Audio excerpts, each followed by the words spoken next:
So here I am just sectioning my mom's hair with the end or the tail of the comb and I am doing a twisty motion with her hair so that there's a greater volume for the butterfly clip to grab onto, and then I secure her hair with that, and then I take the remaining hair on her head and section that into halves so that now her hair is sectioned into 3 equal parts, thirds, and I do another twisty motion here and take another butterfly clip and secure that as well. You turn to the side like this, and I guess we'll start on this row or on this side, and I'll just start with a Dutch braid, which is a French braid but like inverted, so it starts with a triangle.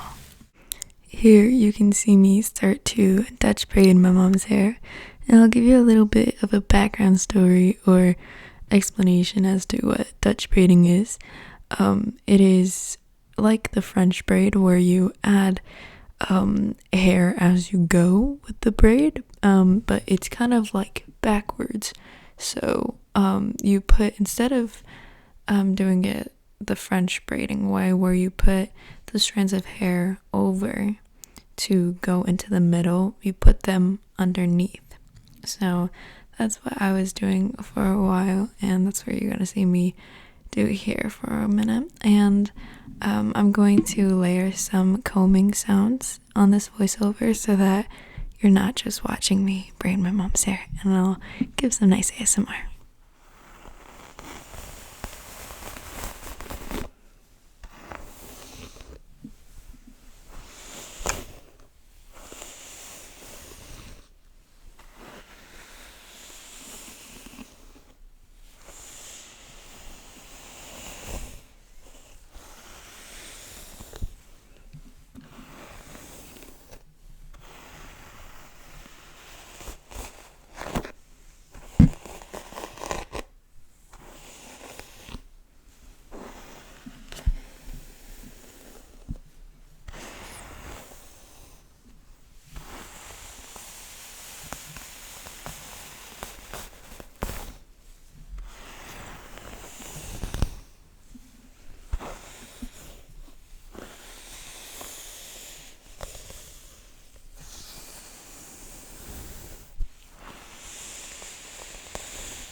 Here, now I'm finishing the braid and I secure it with my black elastic, and that's the Dutch braid for you.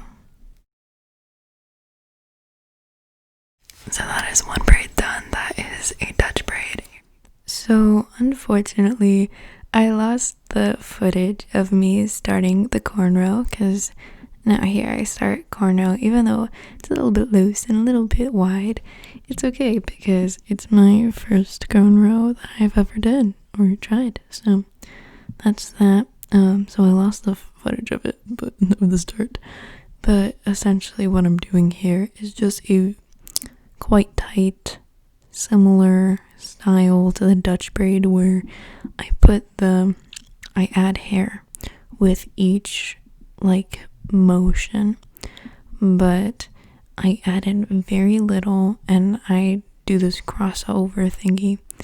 Here I kind of stopped doing the cornrow and I took out the butterfly clips because they were annoying me, and I just put the remaining hair into a tight ponytail so that it wouldn't interfere with the cornrowing. And I tighten that, and then I just continue back to the cornrow. So yeah, as I was saying, this is the first cornrow I've ever even attempted to do. Yeah, so it was kind of shit, but it came out pretty good, I'm not gonna lie. It was a little loose and quite wide, wider than I expected it to be, but I do try to do a second cornrow after this one, and it turns out a lot better, a lot more tight, smaller, thinner, really pretty. So yeah, there's just me cornrowing, and that's all I really have to say.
Second cornrow.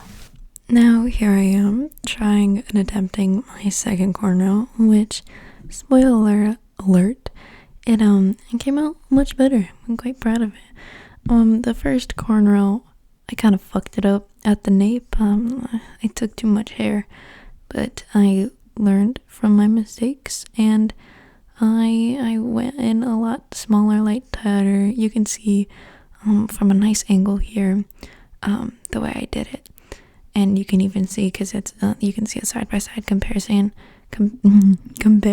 to my first, I'm using my fingers as quotation marks right now, cornrow, because it doesn't really look much like a cornrow.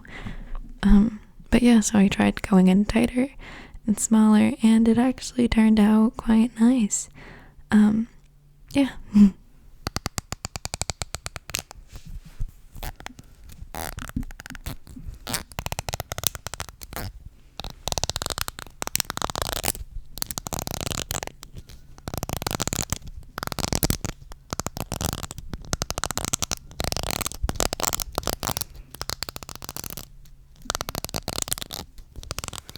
Right now, I'm just messing around with the thin tooth pink comb that I used to section and comb my mom's hair with.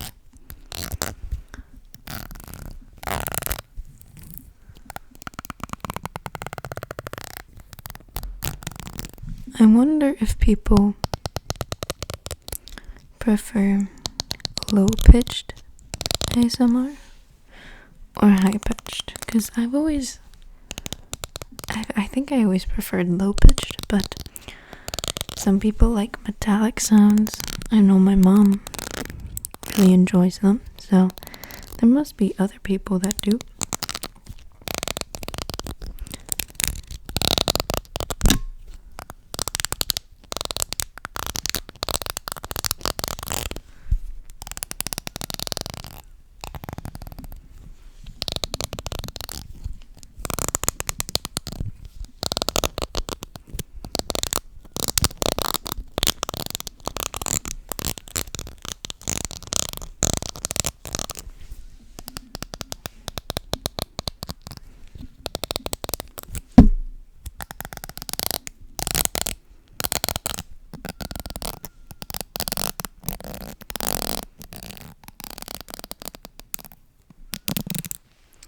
So now you can see on camera that I ended the cornrow, and I didn't bother securing either cornrows with hair ties because, I don't know, they're already tight braids, and I never see them being secured with ties anyways. I always see them like secured with like some type of gel or whatever. Whenever I watch like the Braid Up, for example, that show on Snapchat where they do cornrows and stuff.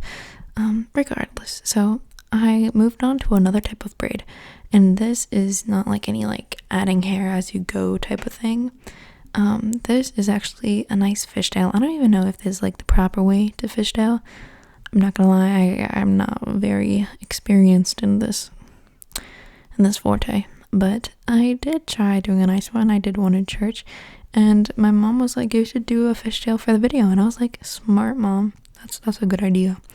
So here I am doing a fishtail, and a fishtail, if you don't know, the way I do it, at least, I don't know if it's the professional way to fishtail, the way I do it, at least, is I take two pieces, I separate the hair into two strands, whereas, you know, with a braid you would separate it into 3 strands. I separate the hair into 2 strands for a fishtail, and I just take a piece from one of the halves and just put it into